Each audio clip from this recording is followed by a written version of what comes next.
कविता लघु कथा का शीर्षक है षड्यंत्र। सुधा की शादी के लगभग एक सप्ताह के बाद शंकर बाबू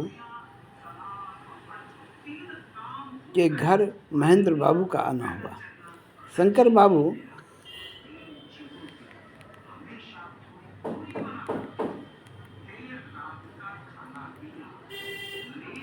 फिर से षड्यंत्र का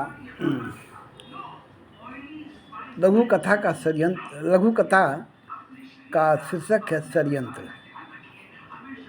सुधा की शादी के लगभग एक सप्ताह के बाद शंकर बाबू के घर महेंद्र बाबू का आना हुआ। शंकर बाबू उन्हें देखते ही चरण स्पर्श कर पूछा, कैसे हैं बाबूजी? सब ठीक है, बस एक मजबूरी बस आना पड़ा। कहिए बाबूजी, क्या बात है? कुर्सी पर बैठते हुए शंकर बाबू ने पूछा। शंकर बाबू, मुझे 8,000 रुपये की सख्त ज़रूरत है।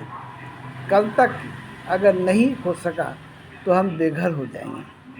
आप मेरी इज्जत बचा लीजिए। दोनों हाथ जोड़ते हुए उन्होंने कहा। यह सुनकर शंकर बाबू अवाक हो गए। पिताजी से इस बात की चर्चा की तो उन्होंने उन्हें ही दोषी करार दिया।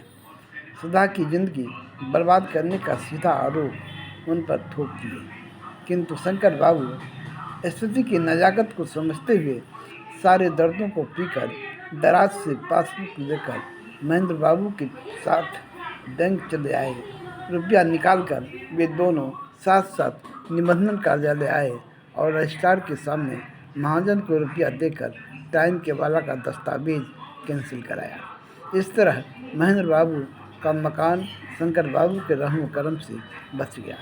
किंतु शंकर बाबू के शहर आते ही गांव के सारे परिदृश्य बदल गए।